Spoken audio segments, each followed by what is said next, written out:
Antes de você assistir esse vídeo, eu quero te dar um comunicado. Sou o pastor Daniel Batista, da Igreja Cenáculo Fé para as Nações, e queria fazer um convite especial para você que está nos assistindo. Passa pelo nosso site, horadaverdade.com, site oficial da nossa igreja, onde nós vamos ter um encontro marcado ali todas as quintas-feiras, às 8 da noite, e aos domingos, 7 da noite, nos nossos cultos ao vivo. Nosso ministério com compromisso de transmitir todo o conteúdo desse culto para a edificação do teu coração. Horadaverdade.com, vou ficar muito feliz de te conhecer, de poder estar junto com você, com certeza, num só corpo, numa só fé, num só amor ao nosso Senhor e Salvador Jesus Cristo. Um beijo, um abraço, te vejo lá.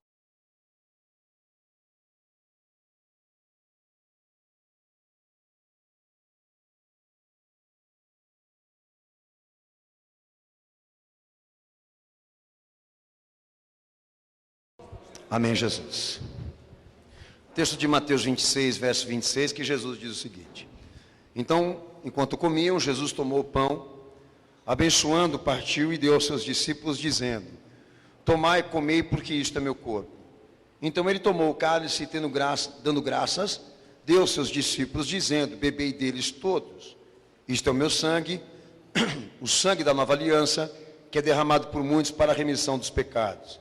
E digo-vos que desta hora em diante não bebereis esse fruto da vide, até aquele dia em que o beba de novo convosco no reino do meu Pai. E tendo cantado um hino, saíram para o Monte das Oliveiras. Quem crê nisso dá glória a Deus? Quem crê nisso dá glória a Jesus? Pode se assentar, Deus abençoe a todos, em nome de Jesus.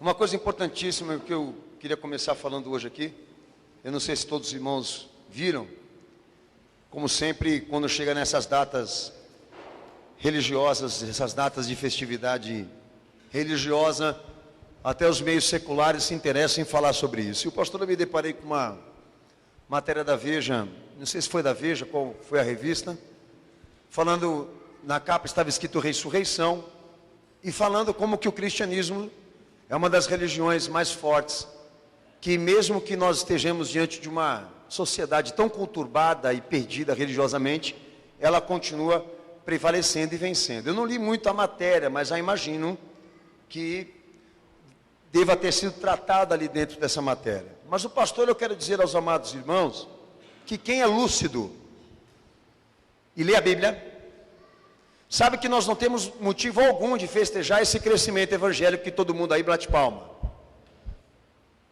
Muito mais ainda, essa extensão do cristianismo, porque esse cristianismo que chegou para nós no século 21, ele é completamente esvaziado de características.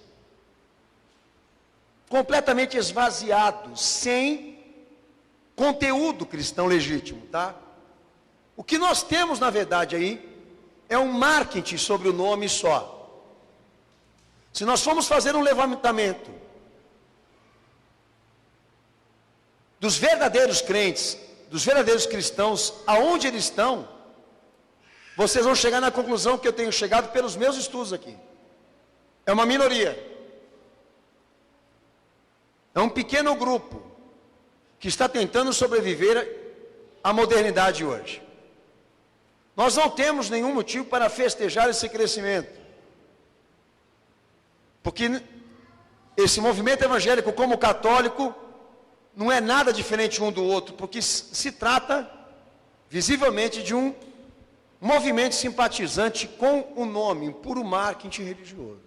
Porque vida cristã, crente de verdade, se você for procurar, você não vai encontrar exatamente pela falta da característica da vida, da conduta, da realidade do que é ser um cristão. E isso que está faltando para nós nos dias de hoje. Então, quero dizer ao amado irmão que a única coisa que está vencendo de Cristo para esse mundo aqui agora é que o Evangelho está se cumprindo.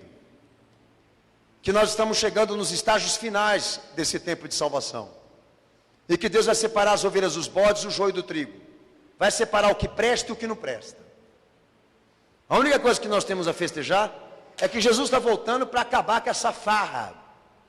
E arrebatar a igreja dele dessa terra e deixar o mundo que esteja sujeito ao juízo e à justiça de Deus.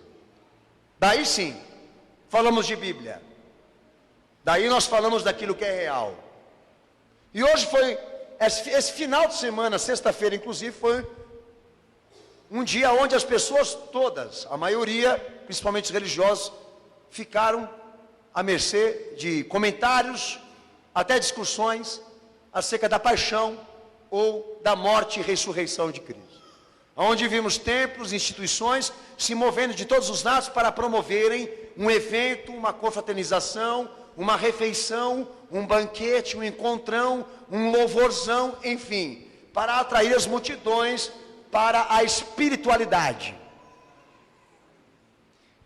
E é muito triste, nós sabemos que a Páscoa, como sendo uma prerrogativa, uma expressão puramente cristã e bíblica, é triste nós sabemos que as pessoas a transformaram numa celebração da vida, não de Cristo, num banquete da família, não da igreja fiel, numa celebração de uma vida com Cristo que só consiste um dia do ano desse indivíduo aí, e que mesmo nesse único dia do ano que ele pensa em Jesus, ele ainda vai lá, compra um bacalhau para demonstrar a sua aptidão religiosa cristã. Um indivíduo que não tem nada a ver com Jesus e nem vida com ele, mas acha que é cristão porque tem uma igreja e uma simpatia pelo nome. É vergonhoso ver a sociedade nesse momento tratando com desleixo e com responsabilidade até então o que se celebra em Cristo. Até então aquilo que nós podemos dizer do que aconteceu na cruz do Calvário, que envolve a morte e o holocausto vivo do Filho de Deus. É inadmissível que as pessoas tenham essa liberdade. Por Constituição todos têm uma liberdade religiosa, mas por lei bíblica ninguém pode pegar o nome de Jesus e usar para o fator que quer, para o sentido que quer, como se aquilo fosse um carro na mão dele.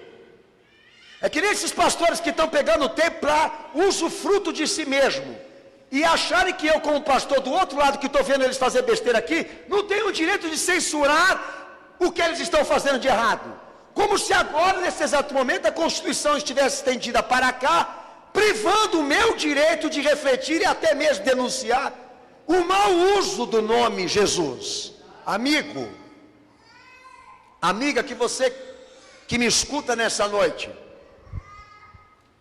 seja mais honesto e leal com as coisas de Deus.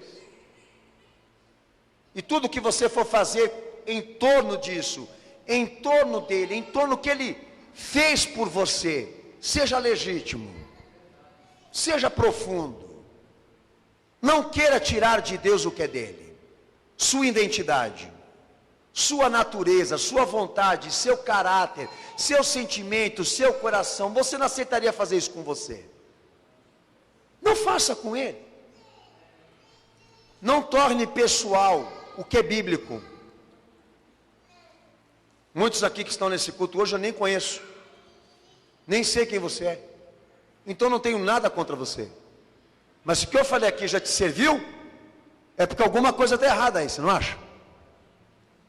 Tornar a Páscoa uma celebração da vida, um banquete de família, uma vida com Cristo em um dia só do ano, é tão contraditório quanto uma vida celebrada a Cristo, sem essência, sem doutrina, sem obediência.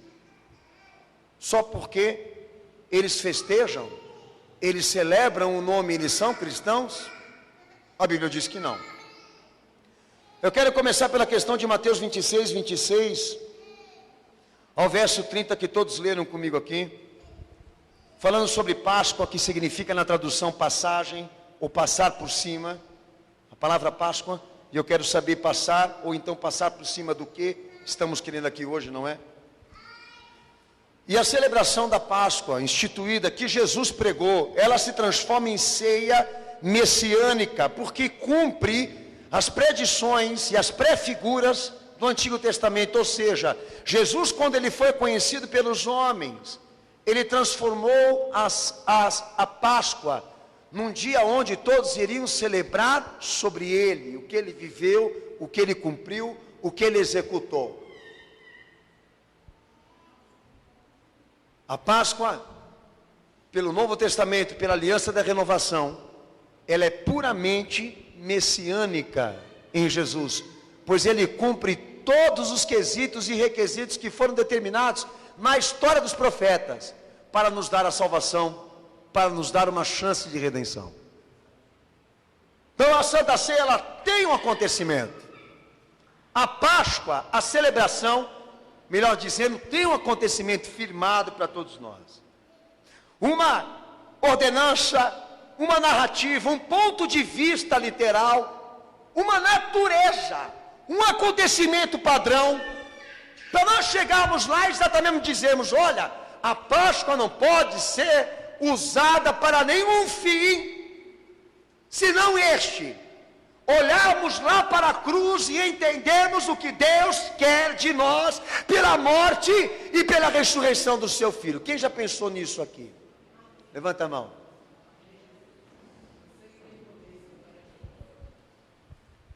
Sabe o que significa isso? Lealdade, respeito, filho. Qualquer profissão do mundo exige de você isso. Qualquer estudo, qualquer cadeirinha que você vá sentar para ganhar o teu dinheiro, para exercer aquela função, você não senta ali de qualquer jeito. Mas os caras querem chegar na questão do cristianismo e fazerem de forma diferente, aleatório, de maneira relativa. É inconcebível. A Páscoa, ela não é um acontecimento religioso, ela é um acontecimento de Cristo. Como Marcos 14, 22, 26 também prega, Lucas 22, verso 14 ao verso 20 também fala, 1 Coríntios 11, 23 ao verso 25, Paulo também determina: gente, Páscoa é um acontecimento de Cristo, é padrão, é definitivo. Vamos procurar saber de Jesus, saber dele o que ele quer de nós, o que ele precisa de nós, o que na verdade ele espera de todos nós. Não é uma celebração comum, não é um fato comum, é o tempo de Deus que foi revelado a nós, e para nós podermos aproveitar o máximo possível das promessas que envolvem o que aconteceu na cruz, nós precisamos nos especializar. Isso não é fanatismo, isso não é religiosidade, isso é responsabilidade. Que todas as igrejas deveriam, nesse momento agora, representar. Nós não viemos celebrar um fato comum, nem um fato da vida. Nós viemos celebrar aqui uma celebração, vivemos uma celebração instituída de um acontecimento de Deus para nós. E isso serve para o Joãozinho lá no Japão e para o Joãozinho que mora no Brasil. Independentemente do país, da raça, da cor, aonde ele esteja, o que eu vou te pregar hoje aqui tem que chegar igual para ele. Independentemente da faculdade ou do lugar que se fez teologia, a ciência histórica do que Jesus viveu e requereu da sua igreja chega igual para todos. Deus não precisa que alguém fale por ele. A sua palavra fala por si mesmo. E vamos respeitar isso. A Páscoa é um acontecimento literal. Tem a sua narrativa. Tem o seu ponto de vista. Tem a sua mensagem. É padrão.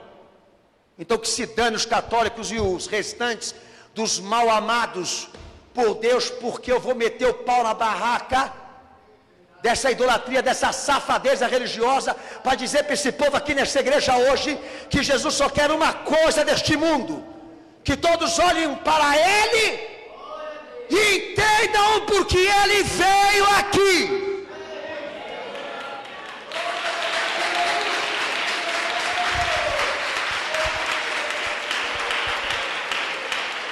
Você lá, novo pacto, nova aliança. Texto de Mateus 26, 26 ao verso 30, que eu esqueci de destacar aos amados irmãos aqui. Um acontecimento que representa para Cristo, no Calvário, um novo pacto de Deus com os homens, no tempo estabelecido. Mas abre 1 Pedro 1,19 agora. tratando sobre celebração instituída, nesse direito que todos querem, que é a Páscoa na religião, que segundo a 1 Pedro 1,19 e João 1,29, nós também vamos ler, tem um interesse especial, se reveste de um interesse especial a identidade da vítima. 1 Pedro 1,19, pode ler.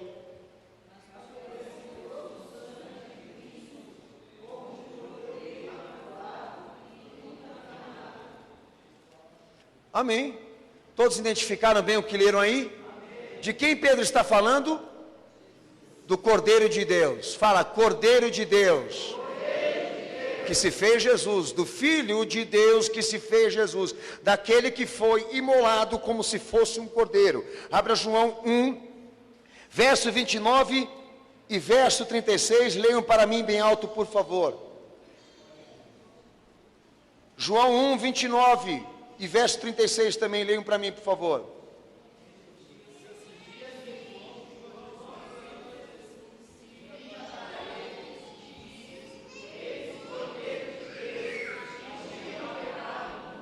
João Batista olha para Jesus e identifica Jesus como sendo quem? O Filho de Deus que seria tratado pela humanidade e pelo pecado como se fosse um cordeiro para a matança. Ele seria sacrificado, ele seria exposto, ele seria maltratado para um fim, a redenção dos homens pecadores. Amém? Amém. Valeu, versículo 36 também.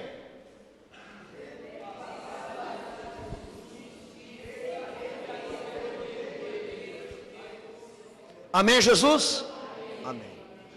Então a Páscoa ela tem um interesse especial, não só de ordenar as pessoas que celebrem, que cultuem esse acontecimento de Deus, no Calvário, na cruz, por intermédio do Filho, que Deus enviou ao mundo, mas também de identificar, dar ali a identificação de quem é Ele, a parte mais importante do Evangelho, que aquele que morreu na cruz do Calvário não é filho de Maria, nem filho de José, que aquele que morreu ali na cruz não se trata de um homem comum, ou de um qualquer homem, ou de um homem iluminado, bem dotado, mas do Filho de Deus, que se encarnou por intermédio da Virgem, que o despojou, para um propósito de Deus, de reconstruir, resgatar, renovar o que está comprometido pelo pecado desde Adão. Se você for investigar o Evangelho, você vai chegar à seguinte conclusão: Deus não tinha outro interesse pela morte do seu filho, a não ser restaurar todas as coisas que envolvem um homem, sua parte física, moral e espiritual. Quando João Batista olha para Jesus, e o nomeia, e o recebe, e identifica como Filho de Deus, como Cordeiro de Deus, como aquele que iria morrer pelo pecado dos homens. Se trata de uma confissão. Se trata de uma confissão, que para nós vamos transformar hoje aqui, no interesse pessoal, do que a Páscoa exige, quando celebrada em Cristo. De que nós estamos celebrando uma coisa que gira em torno do que Jesus viveu, não do que nós estamos vivendo. Primeiramente daquilo que Ele viveu por nós, não do que nós estamos precisando receber aqui agora. Os holofotes, senhores, não estão sobre vocês e sobre mim. A luz que desce do alto sobre nós, não busca gloriar e exaltar homens aqui, mas nos levar para lá, onde o Filho de Deus morreu e foi sacrificado por nós, sendo nós não merecedores disso. E esse valor que eu estou pregando aqui para você, o Cordeiro de Deus concebido para a tua salvação, feito de uma natureza divina, vítima para um ritual perpétuo pela tua e minha salvação, aquele que representa na morte, na obra, o nosso novo pacto com Deus. Esses valores que o Evangelho introduz na tua e na minha leitura, é para você levar para o teu sentido de culto e de celebração. Saber que você está aqui hoje nessa igreja, não porque você é bom, porque você é o melhor, porque você é a vítima. Nós estamos reunidos aqui em resposta daquilo que Deus concedeu. Um filho por pessoas culpadas, por gente que não merece, mas que Ele amou para dar a elas não só a chance da salvação, mas a esperança da salvação, de um reino futuro, justo, fiel, aonde Deus reinará sobre todos aqueles que são crentes em Jesus. Não transforme em festividade, em comida, em lambança, em banquete, em coisa da vida, aquilo que Deus determinou que é para a restauração e a salvação do homem. Mesmo conceito este que o judaísmo também perverteu quando esperava o Messias vir à terra. Eles pensavam que ele viria transformar e recuperar as coisas da vida. Mas Deus deixou claro lá para a serpente, para o homem e a mulher que pecou, que o Messias que ele enviaria não viria para a restauração das coisas da vida, mas para a restauração do homem, do pecador. Que muitos não querem olhar para ele e querem fingir que ele não existe. Mas como que é importante nós aqui tratarmos a Páscoa como um interesse de Deus, um interesse especial. Identificamos a vítima disso e sabemos quem é Ele, o porquê Ele veio e o que Ele quer de nós. Te garanto, se o povo pensasse nisso, muita coisa mudaria. Muita coisa mudaria na tua vida. A saber, primeiro, por que uma igreja existe. Você sabe me responder? Por que a igreja existe? Se você soubesse responder por que a igreja existe, no interesse de Cristo, você pegava um taco de beisebol e ia lá no templo de Salomão para quebrar e arrebentar tudo aquilo que construíram lá. E prender aquele bandido lá. Mas a sociedade nesse momento ela não quer. Por que ela não quer? Porque homens como aquele, e dentre tantos outros que surgem na religiosidade e na liderança religiosa, alimentam o Cristo, a salvação das coisas dessa vida, das coisas especiais que interessam o homem, não o que interessa a Deus. Porque o que interessa a Deus eu estou pregando para você aqui agora. Nós queremos ver uma Páscoa na igreja, uma Páscoa na vida do cristão, aonde todos vão lá, exatamente aonde o Filho de Deus sofreu por nós, aonde Ele se entregou por nós, e sabemos o que Deus está requerendo agora das nossas vidas. Uma Páscoa que nos leve para lá, nas marcas das mãos e dos pés, daquele que morreu e venceu e ressurgiu por nós, para entendermos e sabermos do que é feito o Evangelho, o que o Evangelho quer de nós. Esse lugar que você está sentando aqui agora tem um preço de um filho, de um homem perfeito. Não torne barato o que saiu caro para Deus. Não torne Jesus uma sorte de vida, amigo, porque você estará infringindo, envergonhando o nome dele. Jesus morreu na cruz do Calvário, não foi para você alcançar dinheiro nem casa própria, mas um direito de entrar no reino do céu restaurado, que é uma coisa que só Ele em nós pode realizar. E isso o Evangelho faz questão de que todos saibam. É isso que o Evangelho de Deus faz questão de que todos entendam. É um pacto, um novo pacto, uma celebração que tem uma vítima, um acontecimento de Deus que tem um interesse especial, pois Deus concedeu o cordeiro que deveria morrer pelo pecado de todos. E quem pagaria esse preço? Quem teria aqui suficiente para pagar a Deus o que Ele pagou por nós? Nenhum de nós. O que Ele fez na cruz não se paga, não se compra, se adquire com amor, com lealdade, com honestidade, com obediência, com uma vida com Ele,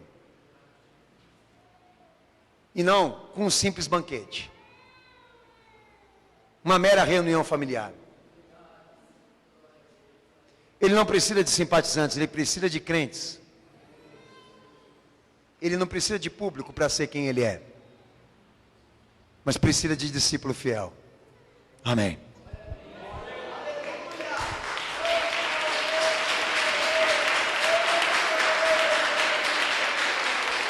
Mateus 26, 17.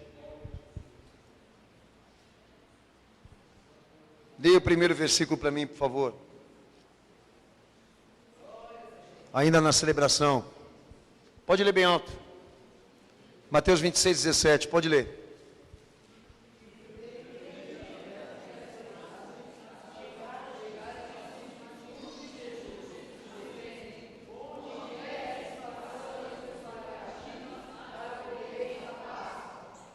Leia o versículo 27 agora, por favor.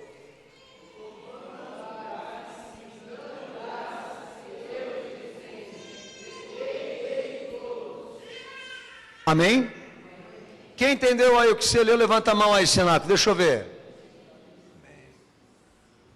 A Páscoa foi celebrada por intermédio daquele que se constituiu o Salvador do mundo.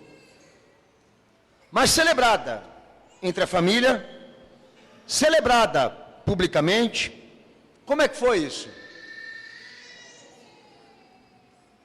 Está aí diante dos teus olhos, hein? Que a celebração dessa Páscoa foi inteiramente restrita, somente feita na presença de discípulos. Não foi familiar, não foi pública. Só haviam lá crentes em Jesus. Isso não quer dizer nada para você também. Há três coisas aqui que eu quero destacar nessa noite. A primeira delas, que essa celebração foi realizada, feita, executada diante de um líder divino. Segundo, que todos que estavam lá entendiam que aquela celebração estava sendo feita em torno da morte do Filho de Deus, do preço que seria pago por causa do pecado. Todos tinham assimilação e entendimento do que celebravam, porque estavam ali e quem liderava aquele grupo. Fui claro com vocês aqui. Outro aspecto importante: Jesus transformou a Páscoa numa celebração do crente, não familiar e nem pública, mas inteiramente daquele que professa a fé e tem uma vida com Ele. E naquele momento havia-se um grupo ali, de homens, crentes nele, consentindo com aquilo que ele falava, consentindo com aquilo que ele ensinava, coisa que na igreja não tem, mas celebrar eles querem. Será que ninguém percebeu isso? Por que o banquete familiar? Porque a tradição manda que isso seja feito num dia específico do mês, do ano, publicamente. Se Jesus tratou restrito, ele comandou, quem estava lá entendia o que celebrava e deixou claro: esse grupo aqui aceita tudo que eu falo e faço tudo que eu mando. Você nunca percebeu nisso, não? Pois é, esse é o propósito da igreja, ensinar. Agora eu tenho uma aptidão muito grande pelo nome de Jesus. O nome de Jesus me atrai, porque minha mãe, meu pai, e levanta as tradições e acha que é esse meio que ele vai utilizar para poder ser um cristão.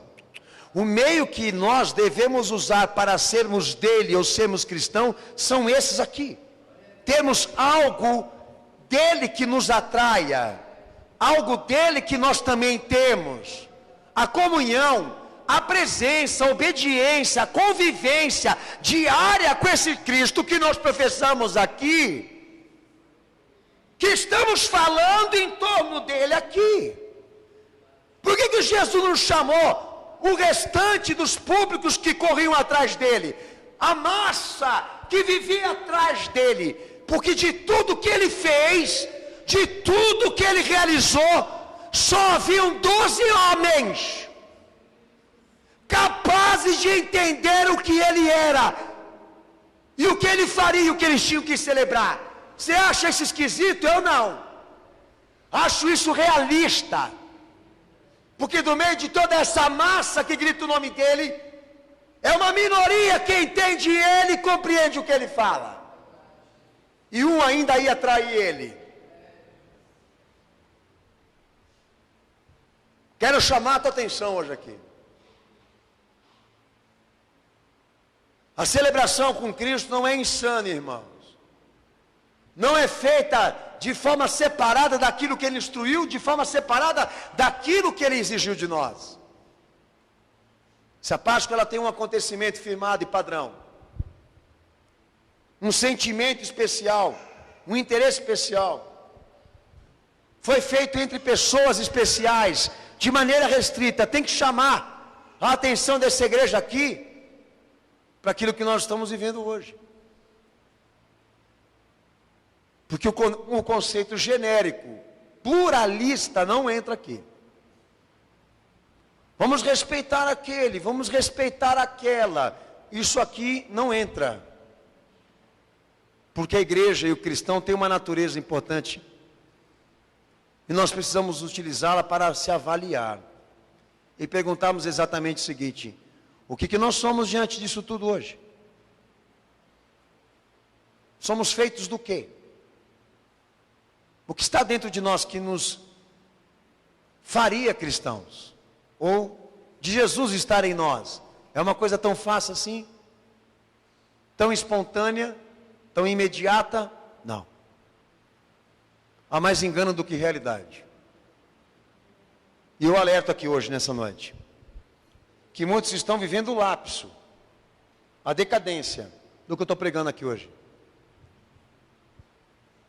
Porque estão vivendo um Jesus virtual, não um Cristo vivo.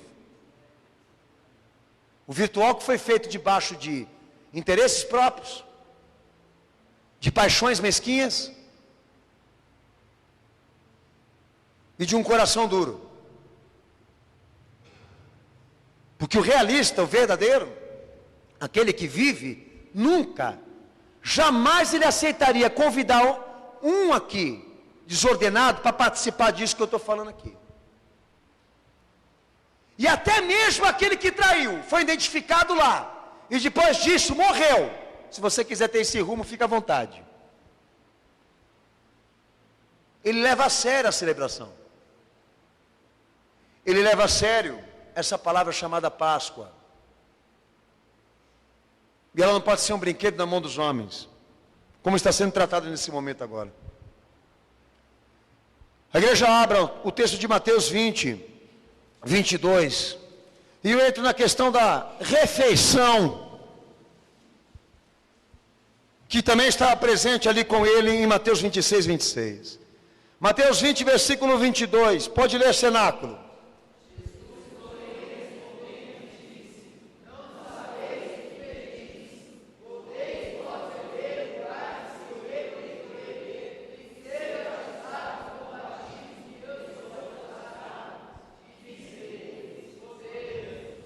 Amém. E não podia nada, né? Nem estavam preparados. Mas quanto à questão de comer pão, tomar cálice, ou então fazer uma refeição, porque é uma coisa bíblica. Amém, vamos entender esse negócio.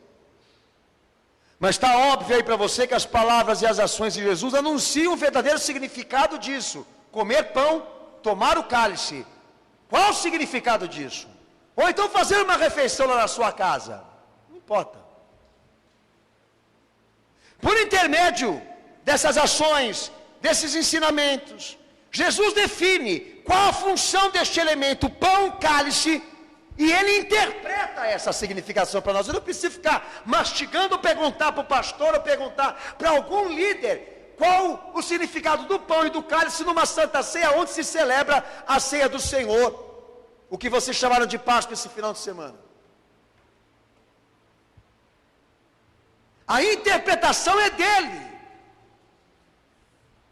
Sua palavra e suas ações dizem qual o significado disso. Você acabou de ler um texto aí. O que significa o cálice na mão de um crente dentro da igreja? A vontade vontade de Deus que ele deve cumprir. Que Jesus bebeu e nós também beberemos. Texto de Mateus 26, 28, que também diz: o cálice do sangue do perdão, o cálice da nova aliança, que representa agora para nós também. Em Mateus 26, 39, que define-se também o cálice da vontade de Deus. Paulo em 1 Coríntios 10, 16, o cálice da bênção. Em Mateus 26, 29, o cálice da esperança. Pois esse acontecimento que estamos celebrando aqui com Cristo, na sua Santa Ceia, esperamos que um dia também celebremos com Ele no céu, na glória, no seu reino, pois Ele prometeu isso também. Então toda vez que você pegar neste cálice, tenha vínculos espirituais com o sangue do perdão, com a vontade de Deus, com a bênção da salvação, com a esperança do advento da glória de Cristo, que virá para arrebatar a sua igreja. Enfim, você não está levantando um troféu, você está levantando uma simbologia que deve ter entre você e Cristo uma harmonia, uma vida. Por isso que a Santa Ceia Pascual, exercida na igreja, ela não pode ser exercida e vivida ou celebrada por qualquer um, porque quem levantar o cálice aqui, ele vai ter que estar falando naquela hora que ele está de acordo e vivendo tudo aquilo que a vontade de Deus anuncia em Cristo. Não é um João ninguém, não saiu do nada, entrou, se batizou, foi educado, foi doutrinado, foi trabalhado para poder exercer essa função. Ele não chegou hoje aqui do nada para levantar esse cálice como se ele estivesse fazendo uma brincadeira espiritual, um ato místico. Por isso o interesse de tornar restrito somente com os discípulos, porque só eles vão entender e compreender, só eles estão em condições espirituais de vida, de vivência com a fé, para poder celebrar isso com ele, sua morte, sua ressurreição. Não tinha bacalhau lá, Zé. Não tinha aquela gelatina colorida, Dona Maria. Daí você pega e de repente passa na rua, toda a churrascaria fechada, e só está aberta as bancas de couve e de peixe, e se pergunta: isso é um acontecimento de Deus para a nossa época? Não, é a fé mais retardada que eu já vi, porque esse movimento que se pendura no costume de querer dizer que o respeito que ele deve a Cristo se vincula a um cardápio específico. Não é só o fato de não ser bíblico, é o fato da visão comercial, do ovo de Páscoa que se vende, do peixe que mais se vende. Todos eles lucram com isso, ganham com isso, e o povo é idiota do sistema, porque se eles forem entender realmente a celebração que Jesus espera da igreja, eles vão ter que se tornar discípulo e saber o significado do que é levantar o cálice para o alto e agradecer o que Jesus fez por ele e o que ele precisa oferecer para o seu Senhor. Aleluia, glórias ao santo nome de Jesus, glórias ao santo nome de Jesus, glórias ao santo nome de Jesus. Ô crente, por que você está levantando esse cálice para o alto agora? Porque essa vontade foi introduzida na minha vida desde o momento em que aceitei Jesus, que ele entrou em mim. Aquilo que ele cumpriu, aquilo que ele viveu, eu estou seguindo as pisaduras agora, como o profeta falou. Não estou levantando esse cálice aqui porque eu sou alguma coisa, mas porque eu tenho algo com ele e razões para isso. Olha, eu estou desafiando aqui nessa noite aqui uma coisa a você, que poderia me dizer de quantos casos que você não ouviu, de pessoas que participaram da Santa Ceia dentro de uma igreja, e não tinham vínculos nenhum, nada a ver com aquilo, mas foi permitido que ela estava lá. Isso acontece na televisão, eles transmitem cultos, e não fazem nenhuma menção e preocupação do público que está lá, das pessoas que estão participando ali, como se aquilo fosse um ato público, familiar. É uma fraude, filho, tão igual quanto essa que aconteceu sexta-feira com o banquete familiar. É dizer que todo mundo pode sentar aqui e celebrar isso, é dizer que todo mundo pode pegar e levantar o cálice, porque todos nós somos pecadores. Para com essa porcaria, pai. O Senhor fez questão de dar ao banquete, a refeição, o sentido especial com aqueles que ele celebrava e com o significado daquilo. Ele pregou à toa, então, ele ensinou à toa, então, a Bíblia está aí à toa, então, para não fazer mais opinião e conceito na vida de vocês? Quem comanda a igreja agora? Quem que manda na tua vida agora? Você tem que dizer, é Jesus, pastor, então prova, mostra. Porque esse desafio que eu lanço para você aqui agora, será que é Deus quem está a desejar na sua fidelidade com você, ou você que está desejando, faltando com Ele nas suas obrigações? Acorda aí, filho. O cara não fica sem Santa Ceia.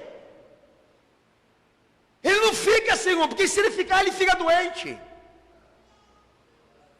Porque ele tornou aquela refeição a forma dele transmitir a Jesus a sua simpatia. E o Evangelho tentando ensinar esse cabeçudo que o que Jesus quer não é ele pegando o cálice e levando para o alto. Não é presente aonde essa refeição chamada Santa Ceia acontece, mas é ter um vínculo com aquilo que ele introduz, com aquilo que ele ensina, com aquilo que ele também cumpriu. Será que você pode colocar um pouquinho aí na tua vida para te enriquecer na fé? Pensa nisso. O cabeçudo serve para quem quiser. Eu era, mas me converti. E você? Abre o texto. Mateus 26, 26. Falei do cálice, agora fala do pão. A função desses elementos na interpretação do nosso Senhor. Mateus 26, 26, lê o texto bem alto.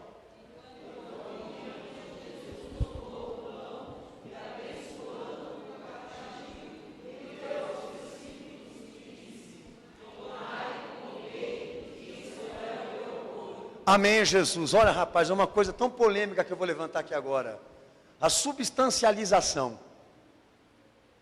Uma coisa que tão se discutiu desde a era medieval. Eu estou comendo o corpo de Jesus? Não, filho, você está comendo o pãozinho lá que consagrou. Fizeram no forno. Jesus não está encarnado nesse pão, retardado. Você está sentindo gosto de carne de Jesus aí? É gosto de pão, mas daí ele vai lá. Pega a hóstia, é o corpo de Jesus. Eu estou com cuidado para não engasgar com o corpo. Já pensou você morrer engasgado com o corpo de Jesus? O que aconteceu que ele está verde assim? Ele comeu o corpo de Jesus e engasgou. Não. Não é o corpo de Jesus, literalmente. É uma simbologia que o representa, num significado puramente espiritual. Pão faz eu lembrar o corpo que ele ofertou por mim. Em João 6, 51 a 56, Jesus diz que é a sua carne, o seu testemunho. Quem comer da sua carne, quem comer da sua carne tem vida.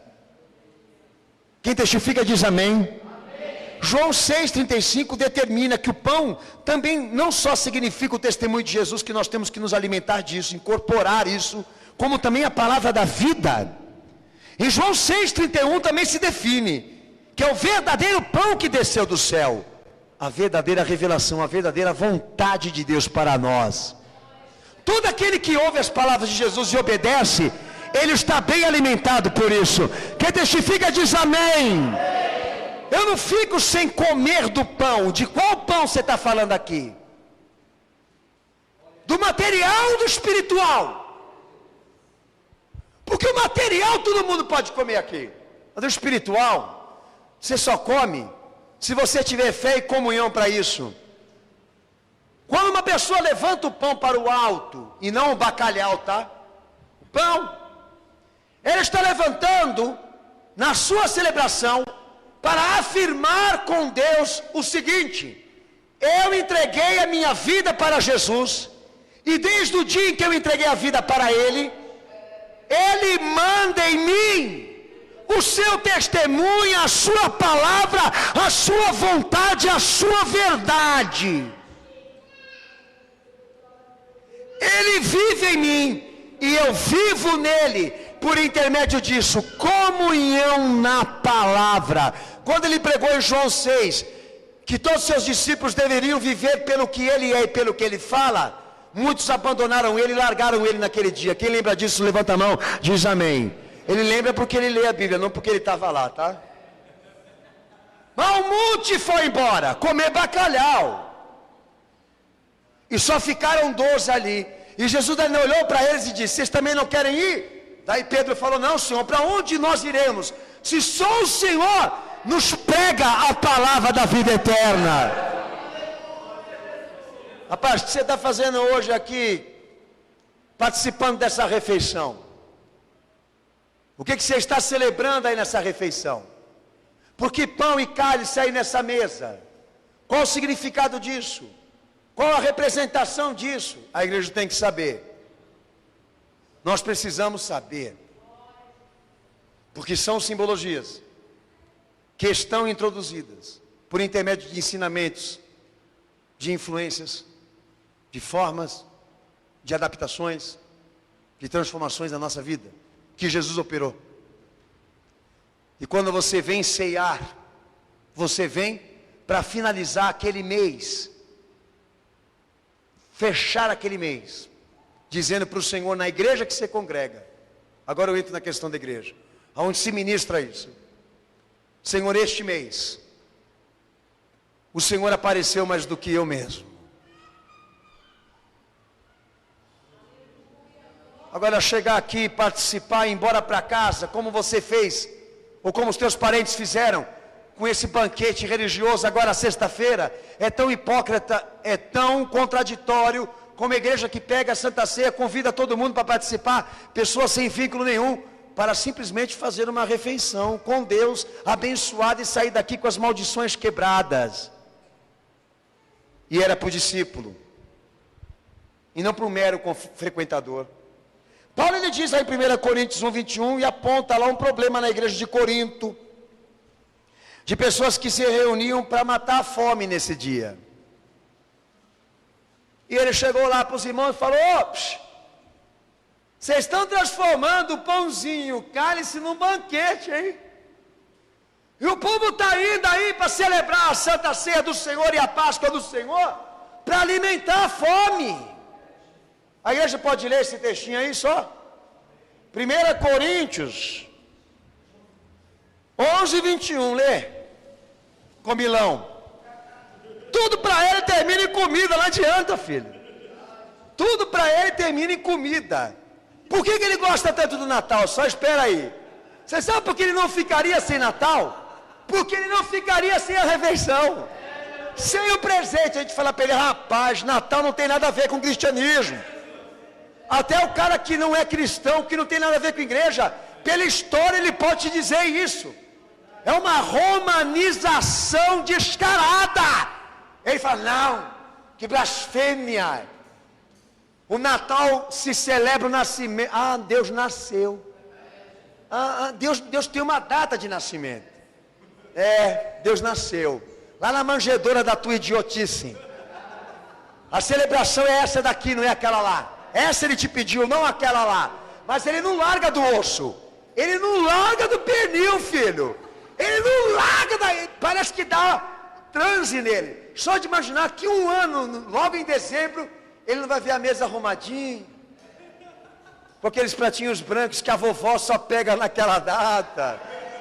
Reunir toda a família ali para celebrar o ventre, não o nascimento de Jesus. É cachaça, é cerveja, é inveja, é troca de farpa, é todo mundo olhando para o outro com o zóio gordo que só Deus para ter misericórdia. Me mostra a essência cristã naquilo que eles celebram lá, dia 25 de dezembro. Eles celebram o sol, celebram Roma, celebram o Papa. Não tem nada a ver com Jesus, não. Você está muito mal informado. Mas não larga do pernil, não larga do osso, né? E quem falar que é amor por Jesus ó. Ei! Misericórdia. Galinha da encruzilhada. Só Deus. Lê o texto aí, 1 Coríntios 11, 21.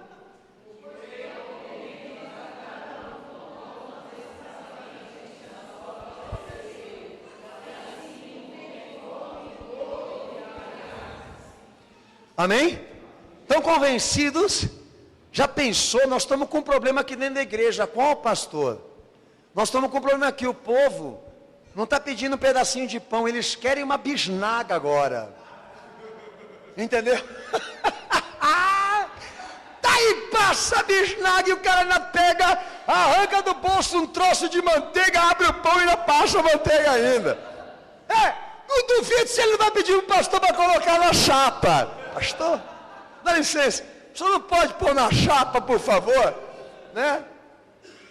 Veja só, meu amado, se nós estivermos realmente voltados a celebrar a Cristo por intermédio de uma satisfação puramente material, física, que é o que aconteceu lá, aniquilamos completamente a glória de Cristo. Mas se nos reunimos aqui para celebrar a morte e a ressurreição dele, e também os vínculos que ele tem conosco, que são inquebráveis e inseparáveis, nós temos alguma coisa para falar dele e da sua salvação. Sabe, eu não saí lá da minha casa aqui para vir aqui celebrar, filho, o meu Senhor Jesus com alimentação. Daí o crente, tem um irmão aqui que fez para mim aqui, falou: pastor, sem saber, eu não estava nem ligado, fui num açougue lá e cheguei lá e pedi 1,5 kg de alcatra. Daí o açougueiro falou assim para mim assim: se eu tenho certeza? Eu falei: eu quero 1,5 kg de alcatra. O irmão Márcio falou para mim lá: eu quero 1,5 kg de alcatra. Você tem certeza? O que ele está pensando? Que o irmão ia pecar? É isso. Não tem nada a ver com cristianismo, a não ser o sentido da tradição, da religião, desse ser que se esconde por detrás das festividades anuais, que não quer ser descoberto, que precisa disso para se vangloriar, para chamar a atenção. Uma das coisas que mais aborrece a Bíblia Sagrada. Abre aí, 1 Coríntios 11, 17 ao 31. Abre com esse texto aí, fica quietinho nele aí. Calendário festivo. Aproveitar para falar isso também aqui, meu Senhor pediu. Deus tem data, Deus tem mês, Deus tem ano. Quem é a favor de não? Levanta a mão. Quem é a favor de sim? Daí tem uns aí que nem que sim, nem que não. Mas sabe aonde está a Babilônia, né, Lendão? A Babilônia, você sabe o que anda por lá, né? Deus não tem ano, Deus não tem mês, Deus não tem dia. São usados somente por questões religiosas. Tradições e não propósito de vida, tá? Porque o propósito de vida é isso aqui, ó. Lucas 22, 19. Leia bem alto para o pastor. Depois você volta para esse texto aí. Me perdoa. Lucas 22, 19.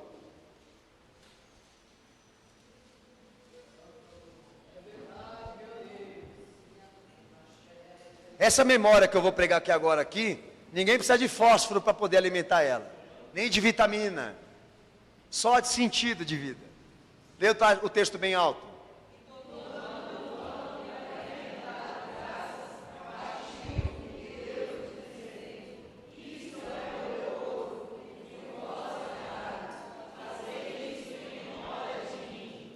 Então hoje, pastor, eu fui lá pegar um franguinho para comer em casa com a minha família, daí eu parei no balcão, a mulher olhou para minha cara e disse assim: vocês celebram a Páscoa?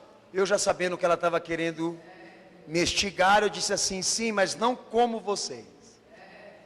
Quem sabe numa outra oportunidade eu posso explicar para ela o que eu quis dizer com aquilo. Mas por que ela fez essa pergunta para mim? Porque já sabendo que nós somos crentes, ela quis nos taxar como anormais. E ela já sabia que nós estamos fora completamente dessa moda, mas dentro do padrão, obviamente. Amém? Não como vocês celebram, não como vocês, mas celebramos a Páscoa sim. Então a Páscoa celebrada pelo crente bíblico, ela está dentro de uma santa ceia restrita com a sua igreja. A pergunta é: todo dia, todo mês, qual a data, pastor? Se chega no consenso que seja mensal, e por que não diária? Porque a assimilação da celebração com Cristo não é feita na refeição, mas na forma da tua vida. Entendemos que uma vez por mês está ótimo para nós fecharmos aquele balancete com Cristo e sabemos quem ganhou naquele mês, ele ou nós. O mais importante da Páscoa na vida do crente é ele saber se ele fez a transferência de Jesus para a sua forma de vida, não para aquilo que ele come. A primeira coisa que Jesus pede para nós, que aquilo que ele representou, o seu amor pela nossa vida, a sua morte pelos nossos pecados, a sua morte pelo perdão das nossas iniquidades, que ela esteja gravada aqui e aqui. Todas as vezes que você fizer, faça em memória de mim. Porque aquilo que nós estamos pregando aqui é muito mais espiritual, muito mais coisa do coração do que formalismo. Por mais que a Santa Ceia seja uma formalidade bíblica também ensinada, meus irmãos, nós não precisamos dessa refeição todo dia aqui, o pão e o cálice presente aqui nessa igreja. Porque a nossa forma de demonstrar o amor por Cristo vai ser naquilo que nós pensamos, naquilo que nós falamos, naquilo que nós vivemos. Ou não? Paulo diz o seguinte, que se Cristo não ressurgiu dos mortos, é vã a nossa pregação. E se nós só buscamos Jesus por essa vida, somos os mais miseráveis homens. Temos um Jesus muito mais poderoso do que aquele que só restaura as circunstâncias. Temos aquele que morreu por nós para nos restaurar. Tudo, faça por Ele. Tudo que você fizer, a nível de vontade e de palavra, faça por Ele. Quando você for tomar uma decisão, não levante o pão, tome a decisão dele. Quando você for tomar uma iniciativa ou fechar alguma coisa da tua vida, faça em razão a Ele, porque isso é mais forte do que levantar o pão e o cálice numa celebração como essa, que não tem bacalhau, que não tem família tradicional, que não tem ato público, porque está endereçado somente para aqueles que querem gravar Jesus aqui e aqui. Para onde está voltada a tua cabeça agora? Onde a tua mente está presa agora? Por onde anda o teu coração? É um direito teu você prender isso onde você quiser, não é? Mas você não pode dizer que você é um cristão, porque você pega uma vez por ano um acontecimento que gira em torno dele, para celebrar e dizer que você é um dele, um dos tais. Porque para você ser dele, você vai precisar ter uma vida com ele, uma história com ele, um convívio com ele, as marcas dele, a cabeça presa nele e no que ele fez por você. É forte, não é? Mas não são todos que querem. Por isso eles enchem os templos. E por isso os templos hoje rendem financeiramente para os seus empresários. Porque as pessoas, elas não buscam o sentido e a visão literal da coisa. Elas querem ser enganadas. Elas querem ser seduzidas pelo sentido místico da coisa. Estou aqui, Jesus está aqui, opera na minha vida e só. Mas vida com Ele, nada. Texto de 2 Coríntios 5,15. Abra a tua Bíblia em nome de Jesus e leia bem em voz alta.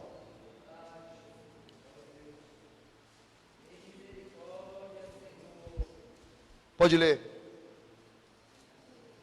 2 Coríntios 5,15, leia.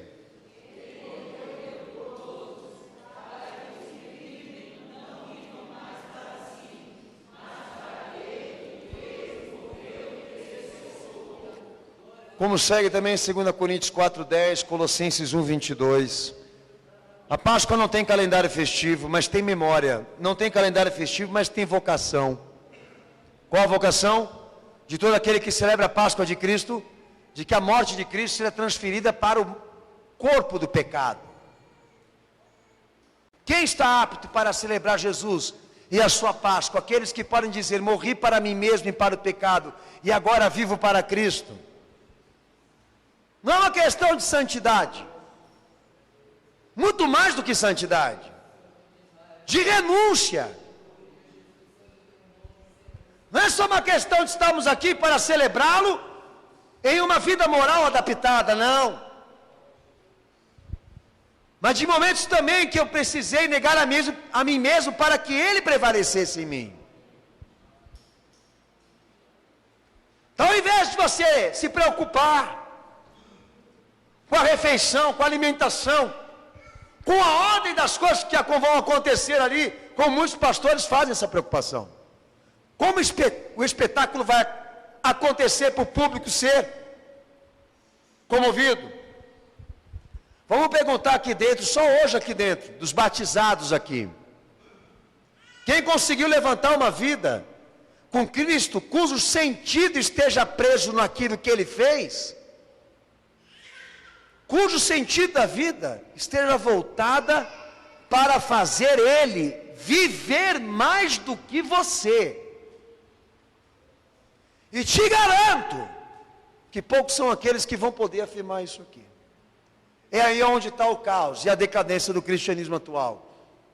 Tem marketing, tem propaganda, mas não tem vida, não tem essência, não tem substância, não tem testemunho, não tem matéria de testemunho. É tudo feito debaixo de uma coisa falsa, arquitetada, por aparências. Senhor, estou aqui para celebrar o teu corpo, o teu sangue, a tua carne e o teu sangue, debaixo dessa morte que eu estou vivendo agora. Eu não vivo mais, mas Cristo vive em mim, disse o apóstolo Paulo. E a vida que eu vivo agora, eu vivo pela fé no Filho de Deus, que morreu ainda por mim, sendo pecador. Que morreu por mim, sendo pecador. Uma questão de ter uma vida e uma história com Ele. Não uma festa. Porque os crentes verdadeiros não buscam essa festa aí. 1 Coríntios 11, 26 ao 31, que é esse texto agora que nós vamos usar. Na celebração pascual de Cristo, instruída e interpretada por Ele, tem memória, tem vocação e também tem uma parte de reflexão. 1 Coríntios 11, 26 ao 31. Amém? Pastor Daniel, eu vou ler com os irmãos aqui.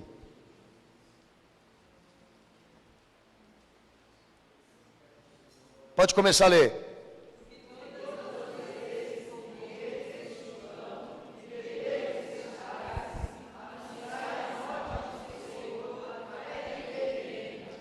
Portanto, qualquer que comer o pão ou beber o cálice do Senhor indignamente, será culpado do corpo e do sangue do Senhor. Examine-se o homem a si mesmo, antes de comer do pão e beber do cálice. Pois o que come e bebe indignamente, come e bebe para a sua própria condenação, não discernindo o corpo do Senhor. Por causa disto, há entre vós muitos fracos e doentes, e muitos os que dormem. Mas se julgássemos a nós mesmos, não seríamos julgados. Quem testifica diz amém. Não tem calendário, não tem dia, não tem mês, não tem ano para a Páscoa celebrativa. Mas tem o quê? Reflexão. Eu assumi uma coisa com Cristo, mas não dou conta do recado. Então a melhor coisa é você não celebrar. A Santa Ceia não é para você. Porque aquele que pegar o pão e o cálice, mentindo uma vida com Cristo que não tem, ele não está comendo aquilo para abençoar, ele está comendo aquilo para morrer. Porque essa refeição que eu estou pregando aqui, que envolve duas simbologias fortíssimas na pregação de Jesus, não pode ser representado por qualquer um, porque esse aí vai precisar ter os elementos que a fé exige. Porque se ele pegar para celebrar aquilo na brincadeira, Paulo já está dizendo aí, ele é culpado do corpo, e está numa situação bem pior daqueles que estão lá fora agora. Pode ficar doente, fraco e maldito, porque ele está exercendo uma condição aqui agora, de celebração cristã, que ele não vive, que ele não representa, que ele não testemunha. Se nós julgássemos a nós mesmos, não seríamos julgados. É hora de refletir, é hora de pensar. Você vai celebrar Jesus, filho, com base no quê? É importante você levar uma vida com Ele para lá, porque não basta pegar só o pão e o cálice. Essa refeição vai te custar caro, porque ela é feita de um significado espiritual, não de uma presença física. Então vamos refletir. Por que muitos pecam contra o corpo do Senhor? Porque não discernem as suas funções ali dentro dele. Não entendem o que fazem, entendeu? É que nem o batismo. Quer se batizar hoje? Quero. Como é que você quer ter batismo? No tobogã. Eu quero descer esse tobogã, quero sentir emoção depois. Chuá! Chuá! Quer se refrescar? À custa de Cristo. Bola de Neve faz batismo com topoágua. Eu receito para o PCC, para as Farcs. Vai lá. Se deliciar. Mas não é o batismo que a Bíblia prega, pois a figura que o batismo cumpre, não é o banho d'água. É o cara que se converteu e se arrependeu. E o povo não está levando isso para lá. Mas quer a água. Daí ele toma Santa Ceia porque se batizou. Porque ele tem a licença. Lá está ele bonitinho, engravatado, alinhado. O que é hoje? Santa Ceia. E senta. E pega o pão com a maior fineza. E o cálice com o dedinho levantado para o alto. Que nem o Clodovil. Entendeu? Nós vamos agora ceiar. E ele faz aquele gesto, aquela performance, aquela coisa artística. Até chora, comove. Que Santa Ceia maravilhosa. Daí a pergunta que Paulo fala, mas alguém pensou? Alguém refletiu? Alguém se enxergou? Alguém se olhou no espelho? Alguém sentiu falta de alguma coisa? Não, só mataram a fome. Por isso são culpados do corpo do Senhor. Pois querem celebrar, querem ser chamados e identificados de crentes, mas não querem viver essa fé. Querem o direito de celebrar, mas não querem ser o que ele pede. Não é isso, cenáculo? Hebreus 10, 29 diz, Paulo lá, pode ler. Baseado nisso aí. Pode ler.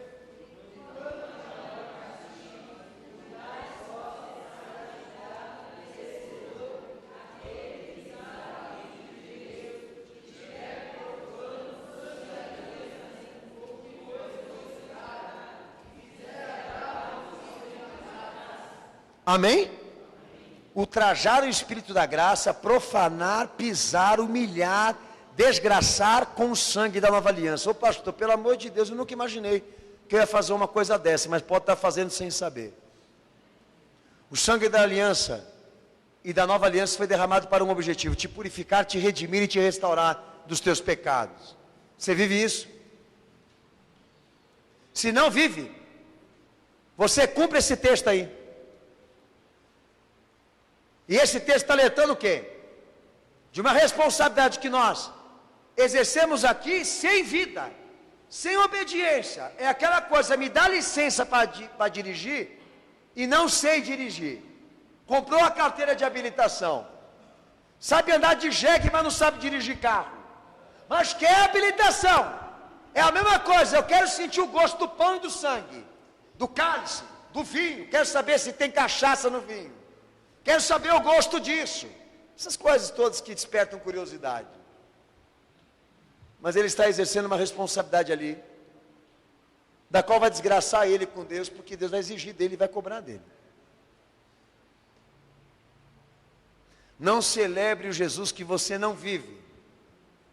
Não celebre o Jesus que você não obedece, que você não sabe quem ele é. Não fale de um nome que você não sabe quem é. Por isso que o pastor, eu sou a favor de que se seja para valer, então é melhor não ser. Porque o meio termo nós não vamos conseguir levantar aqui.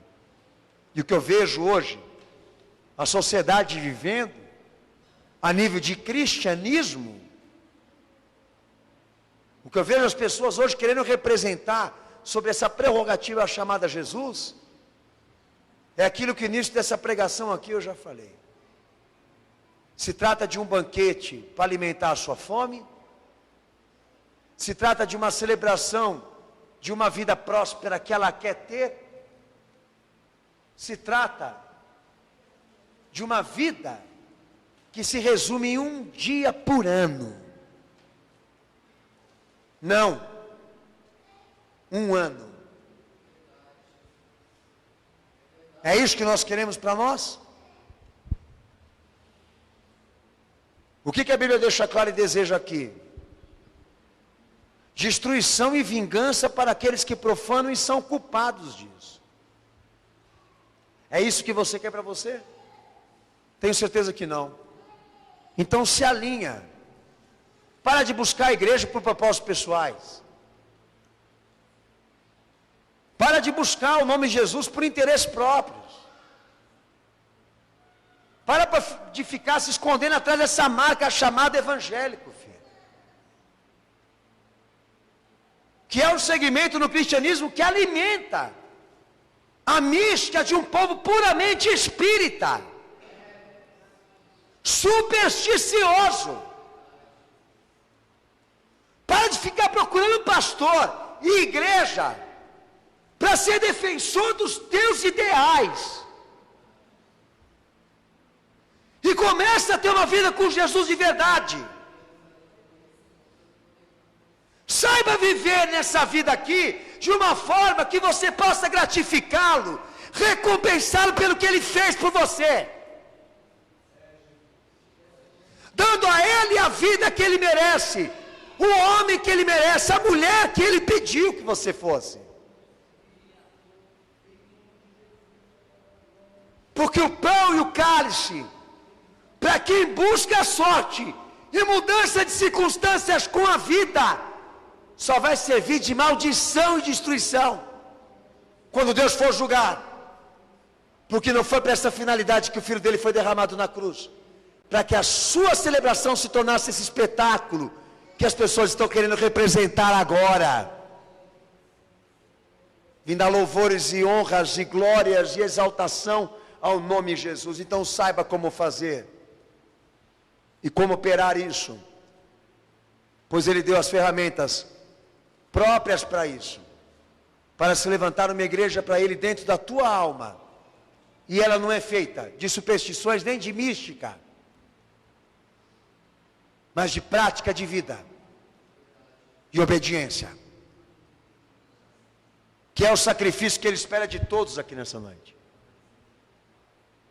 Você tem o prazer de celebrar a Páscoa porque você se reúne com a tua família, não entende nada de Jesus.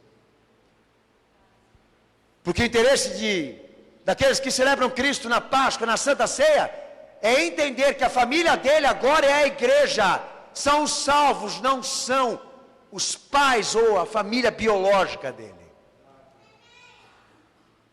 Você tem prazer em testemunhar que Deus está na tua vida, porque a tua mesa está farta de coisas que o teu bolso, o teu dinheiro conseguiu comprar.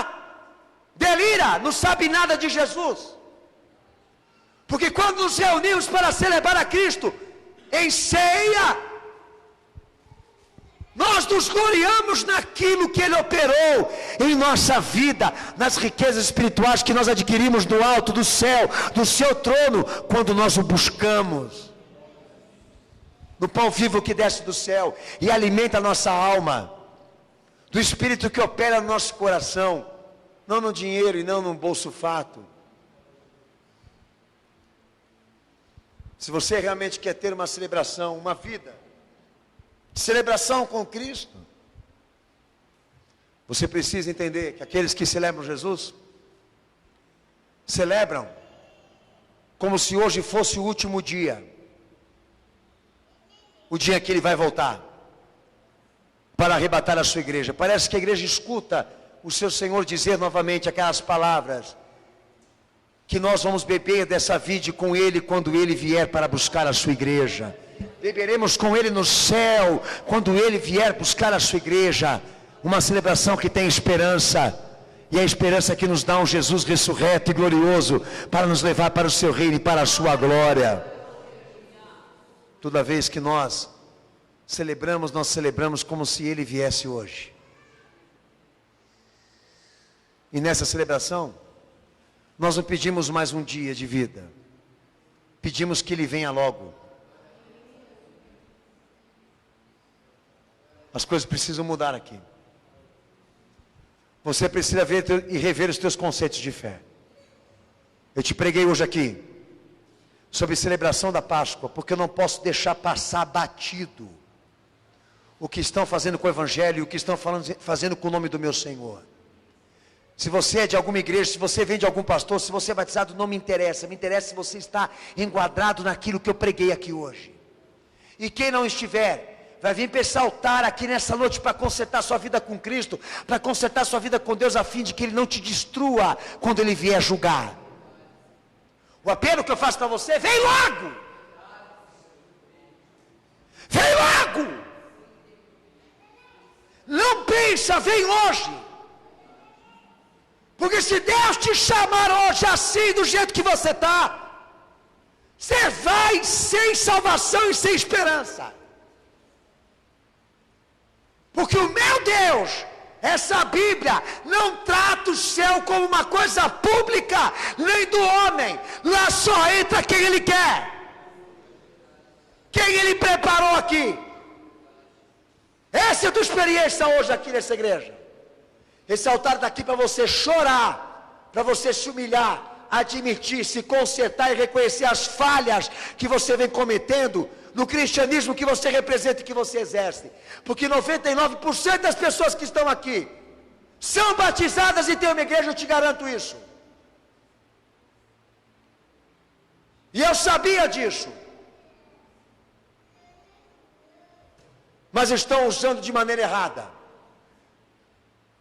Estão usando para si mesma. E isso tem que acabar. Ou então larga de vez. Segue seu rumo, vai ser de Chico Xavier. Mas para de usar o nome de Jesus para defender os teus próprios interesses. E de querer buscar uma igreja que seja construída a teu gosto. Porque você ouviu qual vai ser teu fim. Ou de qualquer um aqui que não respeita o que foi pregado hoje aqui. Já deram Santa Ceia para o Maluf. Já deram Santa Ceia para a Marta Suplicy. Já deram Santa Ceia para esses políticos safados. E você acha que eu estou exagerando aqui? Transformaram a casa do Senhor em lugar de bandido. Com financiamento do povo. Não foi do Estado. E esses homens continuam pregando aí. E gerando desconformidades com o Evangelho. E estão mais ricos do que nunca. Isso precisa mudar, isso precisa acabar.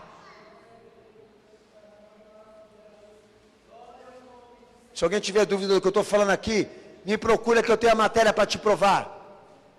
Se quiser eu falo até o nome da igreja. Não tem problema de falar o nome dessas igrejas que são fachadas. Nós buscamos, irmãos, buscamos um povo, buscamos pessoas não perfeitas, mas que querem encontrar Jesus e serem diferentes, serem o que Ele pede, o que Ele ensina. Você pode participar disso se você quiser, é simples assim. Começa aqui. Aqui. A ferramenta que você vai usar hoje para chegar na conclusão quem você é diante do que foi pregado aqui nessa noite. Abaixa tua cabeça e fecha teus olhos.